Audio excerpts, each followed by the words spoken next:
Today's show is brought to you by IrishNewspaperArchives.com, the gateway to Ireland's great historical past. IrishNewspaperArchives.com contains over 70 Irish newspapers, some of which date back nearly 300 years. Through this amazing portal, you can access its 6 million pages of newspapers from your own home. And better still, the archive does all the hard work of research for you. All you have to do is enter whatever interests you in their search bar, and it will return all references to that in the archive.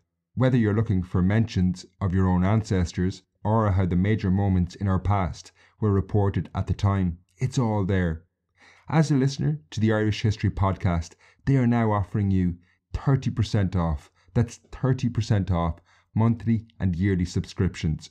All you have to do is go to IrishNewspaperArchives.com/podcast and use the coupon code POD30. That's IrishNewspaperArchives.com/podcast and the coupon code is POD30.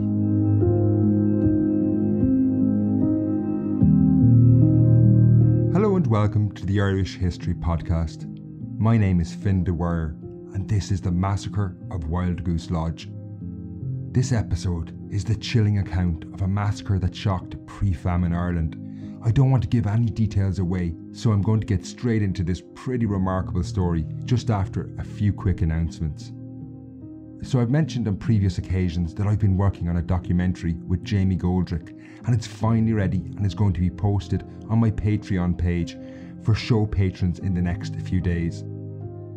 Making the documentary has been an amazing experience, and it's been funded exclusively by listeners like you who have become patrons. Indeed, the entire famine series and this podcast are only possible through the support of patrons of the show, and I am eternally grateful for their support. If you want to join them and become a patron, you get early access to all shows, episode guides, extra podcasts. The next show, for example, will be out in about a week's time and is exclusively available for patrons only. And you'll also get exclusive access to my documentary. You can find out more at patreon.com/Irish podcast. Patrons also get a shout out, and this week I want to thank Marty Meehan, Donna Shepherd, Sean Meehan, Conor O'Reilly, Cian Ashworth, Ray O'Connor, Rob N, the History Unplugged podcast. You can find those guys in iTunes, Jeff Angevin, Mark O'Dwyer and Kathleen Lonergan. Thanks a million for your support, guys. It really means a lot. And now, finally, before we get into the podcast itself, I want to acknowledge one book in particular that I used in the research for this, which is an excellent account of the following events. That's The Murders of Wildgoose Lodge by Terence Daly.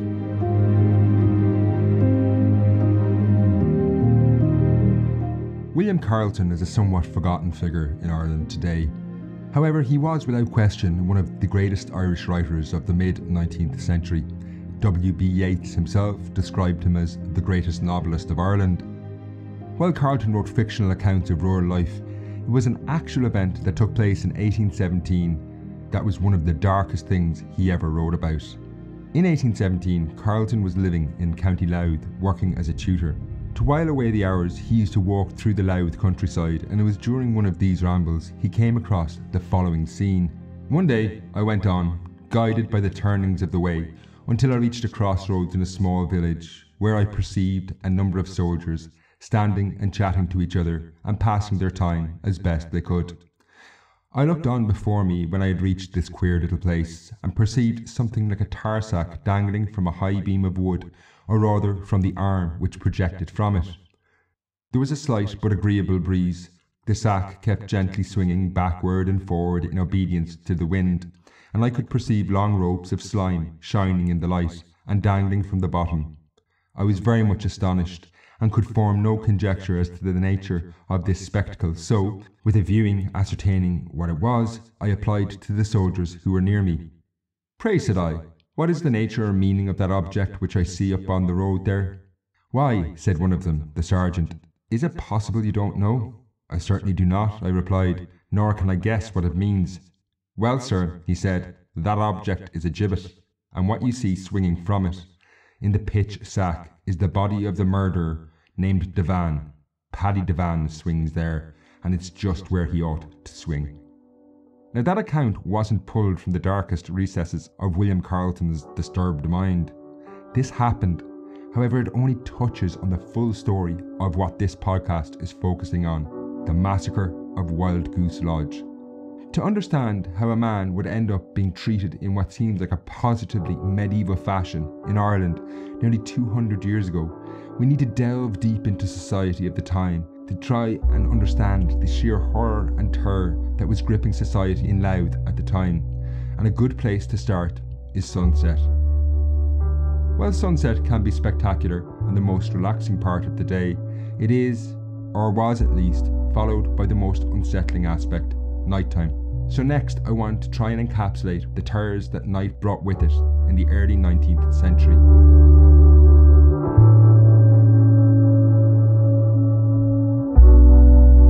The phrase "as black as night" is slowly losing its meaning. In the 21st century, most people from the Western world at least live in cities where night is no longer black, but instead glows an orange hue from streetlights. Even if you live in a rural area, the night sky is adulterated with the lights from nearby towns and cities glowing on the distant horizon. However, true and total darkness when the sun goes down is something to behold. About a decade ago, I lived in a very remote corner of northwestern Mayo. The nearest large town was about 50 miles distant. On cloudy nights, total and complete darkness enveloped the valley I lived in a way which I experienced only on few occasions previously. The sensation is strange. What can feel like an endless void is only broken by the appearance of a lonely car winding its way over a hill on the horizon a few miles away. This void, though, is also disconcerting. A strange noise in the dead of night leads the mind to wander, particularly when you live in a remote place.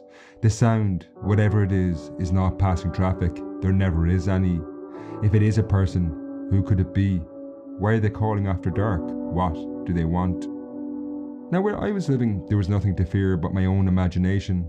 But if you turn back the clock 2 centuries, things in Ireland were very different. Darkness brought with it grave dangers, things to fear. A distant howl of a dog through the darkness gave pause for thought. Were they warning of approaching danger? The shadows cast by darkness were hiding places for people who did not want to be seen, doing things that for one reason or another they wanted to keep secret. When these secrets were unveiled, they would lead directly to William Carleton's gruesome account, which the show opened with. It began in the hinterland of the town of Ardee in County Louth. In the early 19th century, the locals in and around Ardee had good reason to fear the dark and what moved in its shadows. These were troubled times. Economic recession and uncertainty about the future were taking a toll on society. Unrest was bubbling away beneath the surface as the poor were struggling to survive. Across the country they banded into what were known as secret societies, often called ribbon men. These organisations varied from place to place, but in times of recession they defended the poor against what they saw as the excesses of richer tenant farmers. While it's easy to empathise with their motives, their tactics were frequently chilling. A person who for one reason or another had fallen foul of a local secret society might initially be warned with a death threat, which often employed gruesome imagery.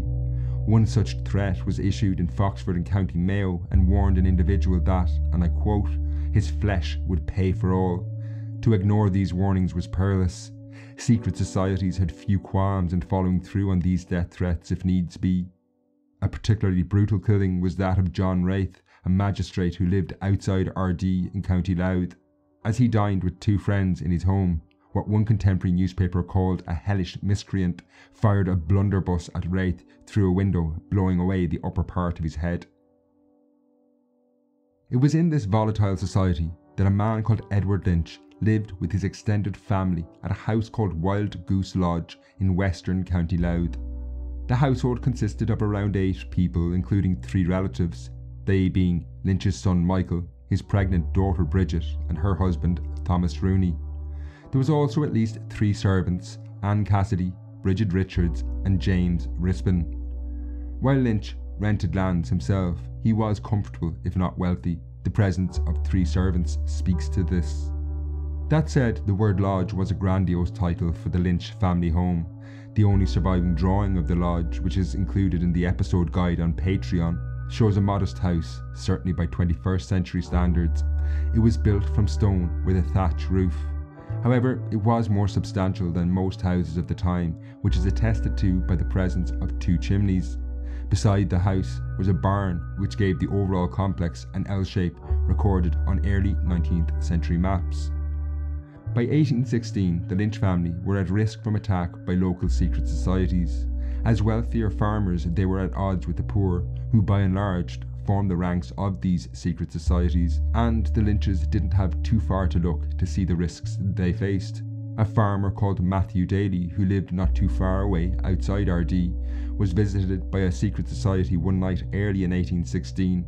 His house was surrounded by 100 men who accused him of taking lands from poor folk. He was lucky though. He was dragged outside, his guns were stolen, but he escaped with his life. For the Lynches, they experienced their first taste of such an attack on April 10, 1816, which proved a fateful night for all involved.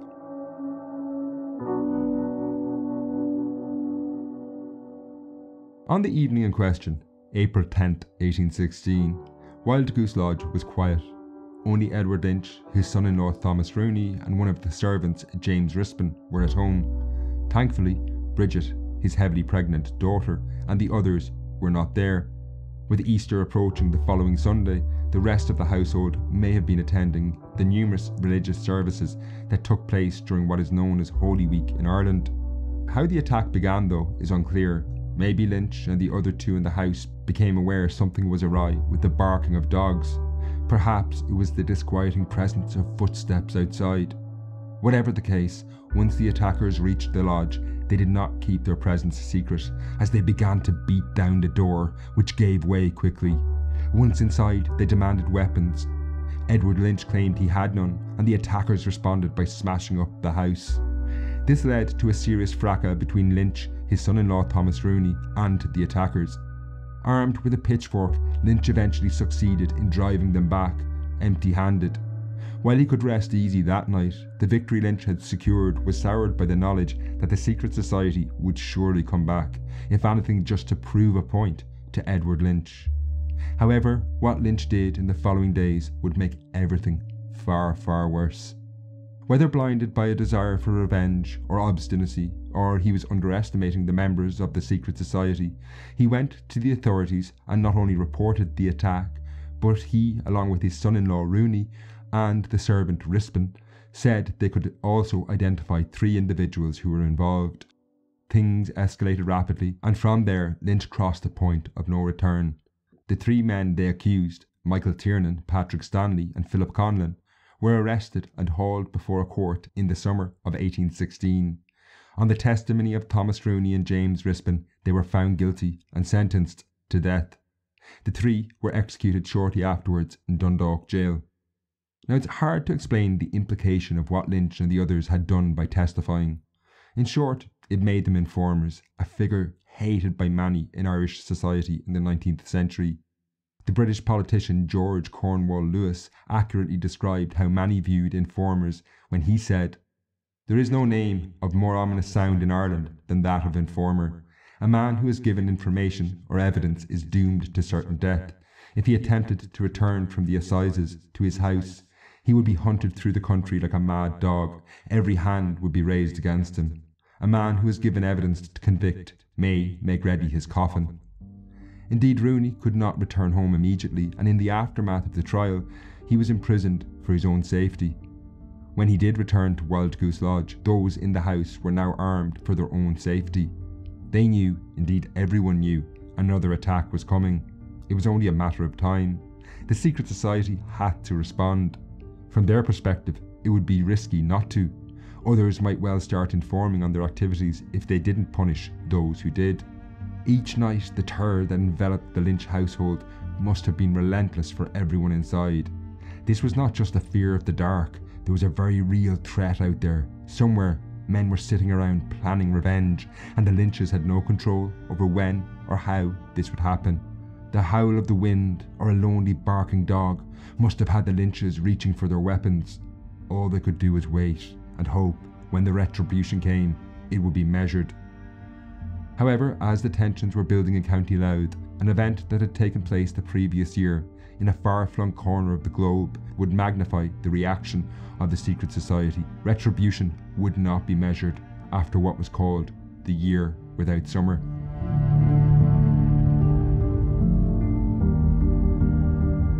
The weather in the Northern Hemisphere in 1816 was one of the strangest ever recorded.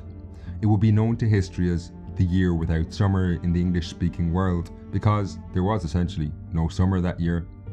The weather was unusually cold and wet. Hard frosts and snow were recorded in June and July. If this wasn't unsettling enough, snow in Hungary was the colour of flesh, in Italy it was red, while in Maryland in the USA it was blue. Few, if any, understood what was happening, but people were actually living through a volcanic winter. Unbeknownst to most in Europe, over a year earlier, in April 1815, Mount Tambora, a volcano in Indonesia, exploded in one of the most violent eruptions in recorded history, spewing volcanic ash into the sky. Over the following year, this ash in the atmosphere spread across the globe, blocking out the sun, which led to these bizarre conditions. While Ireland would escape red snow, the unusually heavy rainfall of the year pushed people to the edge of survival as the harvests failed. In Louth, this exacerbated the tension between larger tenant farmers like the Lynches and the local secret societies, who knew hard times were coming and the poor were going to suffer. This framed the vengeance the local secret society exacted on the Lynch family of Wildgoose Lodge. But before we look at what transpired, I want to take a quick break.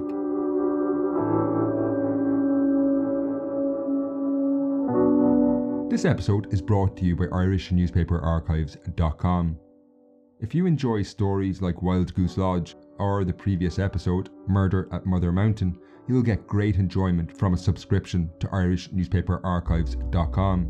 It's one of the key resources used in the making of this show and most of my podcasts, but you can access it from the comfort of your own home, no matter where you live.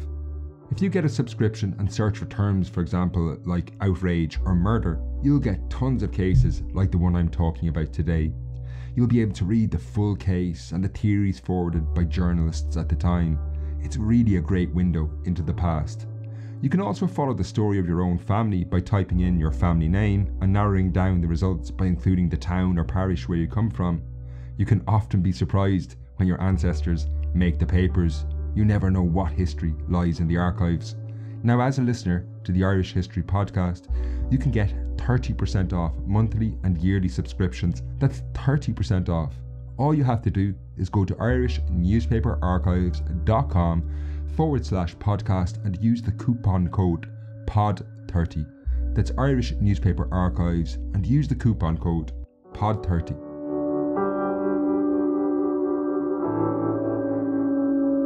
The tensions focusing on the Lynch family came to a head on the night of the 29th to the 30th of October 1816. The key figure in organising retribution was a pretty unusual suspect.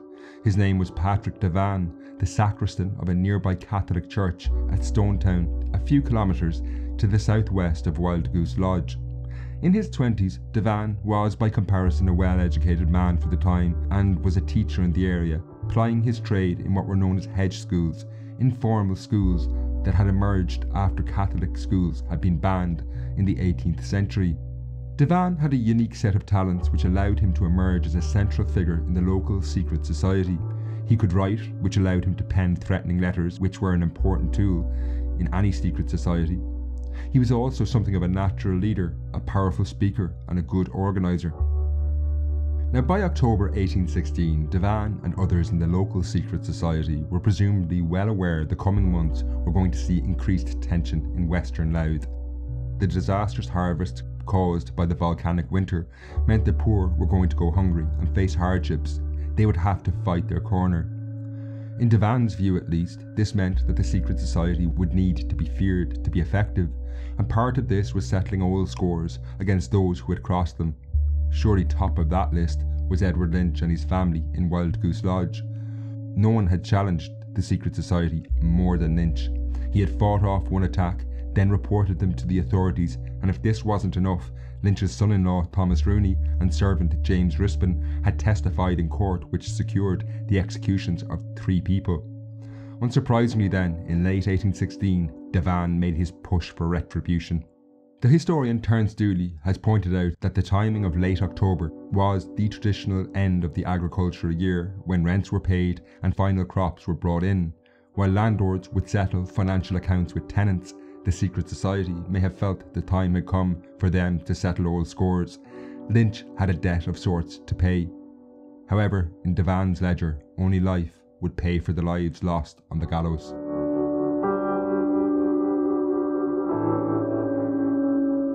The course of action they took against Lynch and his family was extreme, to say the least. Through October, preparations across several parishes were made. It was a pretty complex operation, given there was going to be around 100 people involved. On the night of the 29th, they gathered at several locations across southwestern Louth and prepared to make their way to Wildgoose Lodge. In what would later prove the ideal setting for fiction writers like William Carleton, Devan gathered his local group at Stonetown Chapel. Much was made of the choice of a church as a meeting point, and writers like Carleton conjured up images of a messianic Devan haranguing a crowd from the altar. It also fed into the idea that the retribution was motivated, in part at least, by sectarianism. The reality was, however, the church was just a large indoor space that Devan as sacristan had access to. There was also no sectarian motive behind the tensions swirling around the inhabitants of Wildgoose Lodge. The Lynch family were Catholics, as were their attackers. However, this did not in any way lighten the blow that was about to fall on the Lynches. It would be truly horrific. As the various groups made their way towards Wildgoose Lodge, they began to drink whiskey, presumably in an effort to steel themselves. It was unquestionable that they were expecting physical confrontation, given they were also armed, but some probably were unaware of what exactly they were about to participate in, and they would need every drop of alcohol, given what lay ahead. When they converged around Wildgoose Lodge, there was around 100 men in total, and with the alcohol taking effect, it was impossible for such a large crowd to remain silent. Meanwhile, inside Wildgoose Lodge, the entire household was present on this night. So this included Edward Lynch, his son Michael, his daughter Bridget, and her husband Thomas Rooney. And since the first raid, Bridget had given birth to a baby boy who was 5 months old. There was also 3 servants in the house: Anne Cassidy, Bridget Richards, and James Rispin. They were all undoubtedly gripped by fear now when they heard the approach of the mob gathering near the house. The echoes of cries through the night and the tumult made by the scores of men making their way to the lodge can only have been terrifying. However, the Lynches did not flee the house. Perhaps they favoured their chances behind the sturdy stone walls of their home rather than running through fields in the dark. They say that anticipation of pain is often worse than what eventually transpires. This wasn't the case, however, at Wildgoose Lodge. Those inside the building could never, in their worst nightmares, have imagined what was about to play out. As they arrived at Wildgoose Lodge, Devan and the assembled crowd fanned out around the building, sealing off any hope of escape. For those inside, watching shadows move through the darkness must have made their blood run cold. They frantically prepared for an imminent assault, bolting the doors and arming themselves with weapons. When one of the attackers approached the door, a shot rang out from inside the house and struck him. Now, whether this led to an intensification of the attack or whether it had been planned all along is unknown, but soon Wildgoose Lodge had been set alight, something easily done because the roof was made of thatch, which burns very easily. This now changed the dynamic. The family could no longer try and hold out inside the house, it was burning down around them. However, for Edward Lynch, his son-in-law Thomas Rooney and James Rispin, they surely knew that once they set foot outside, they were almost certainly going to die. They were informers who had testified against the secret society. But they did have other concerns, initially at least. For example, Rooney's wife, his 5-month-old son, along with 4 others in the house who hadn't testified in court or been present on the night of the first attack, were also now in this burning building. Surely they could escape. What was desperation to flee, though, soon turned to horror when they tried to leave the building, and it became clear that Devan's plan was not to try and force those inside the house to leave. Instead, he had set the fire to kill all the inhabitants by burning them alive. He was, after all, well aware of the dangers of allowing a witness escape. They were there to take vengeance precisely because witnesses had been able to testify from the previous attack, which resulted in the hanging of 3 men. However, there was a 5-month-old baby present as well. That baby posed no threat to anyone, given it clearly couldn't testify. Thomas Rooney supposedly begged that they would allow his innocent son escape the flames. However, Devan called back, "These are not old times, this night is your doom."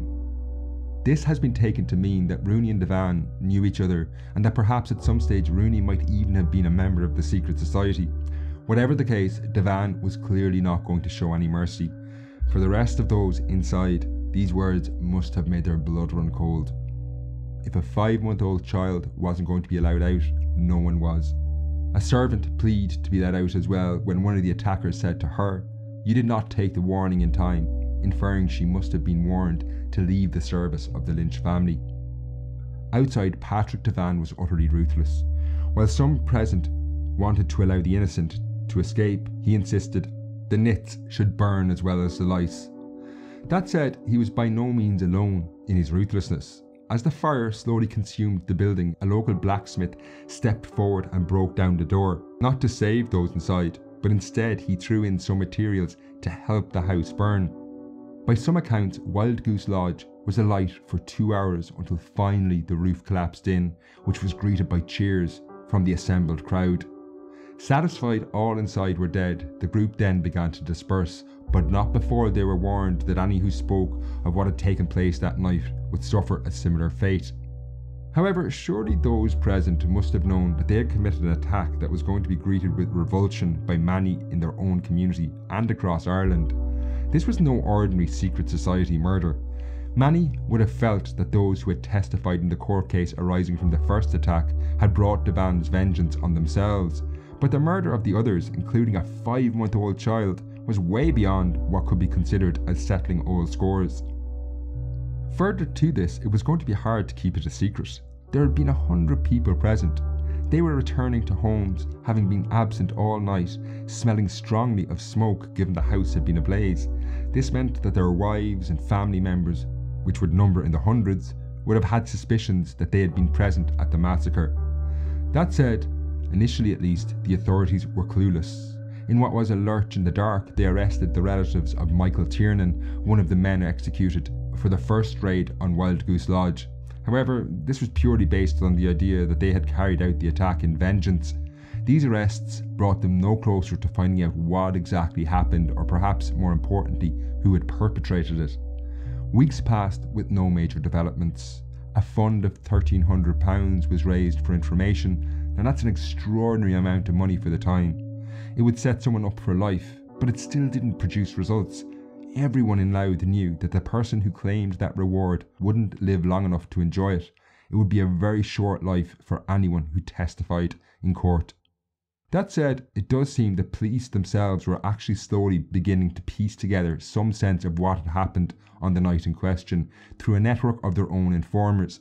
However, these people were totally unwilling to testify, so they couldn't move against the secret society in terms of developing a court case. However, in March 1817, things began to change.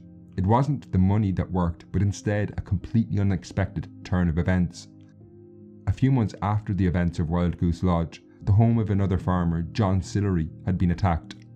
On that occasion, a servant was killed, and in the aftermath a man called Patrick Murphy was tried, convicted and sentenced to death for his role in the murder. Facing the noose, Murphy claimed he had been present at Wildgoose Lodge on the night of the attack.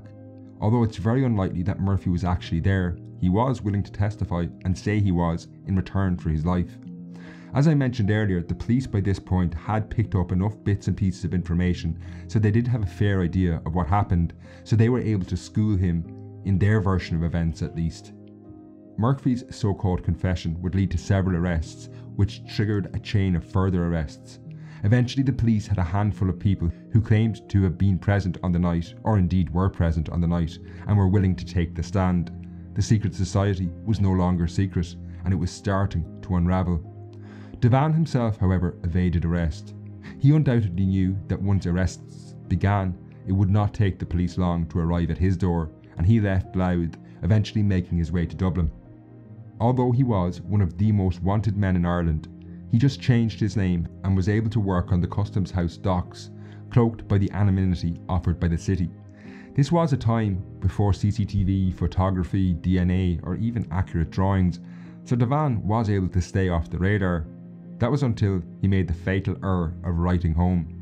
Literacy was still relatively limited in the early 19th century, and his handwriting was recognised by a local postmaster, and eventually the authorities were able to track Devan to a house on Bridgefoot Street in Dublin.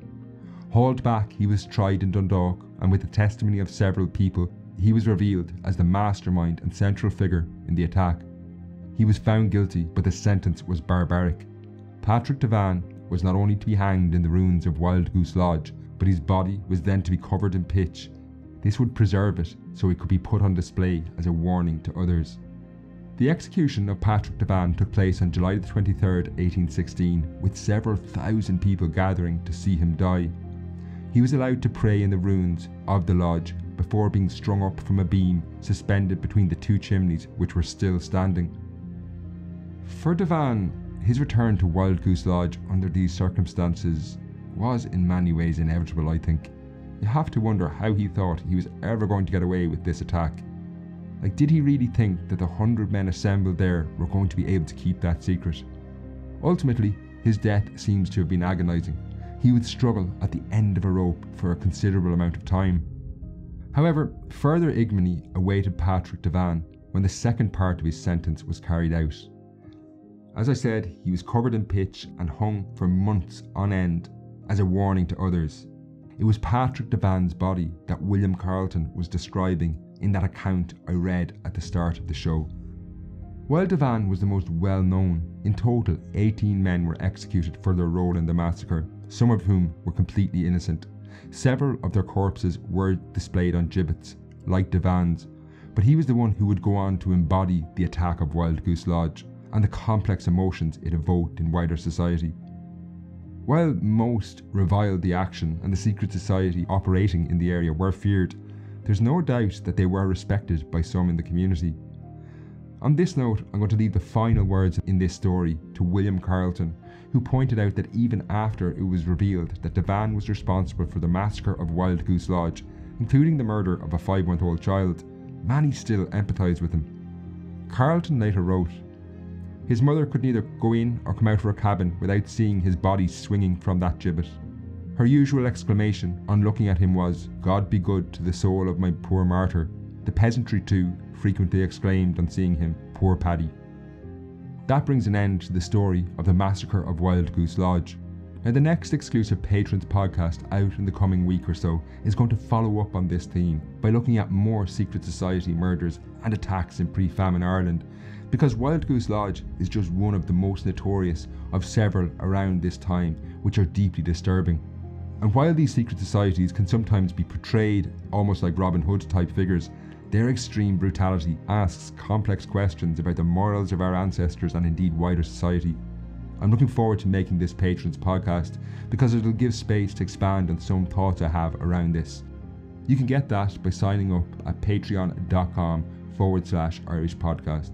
The next show in the main series will be a return to the Great Famine, where we'll pick up the story in 1848. Until next time, Slán.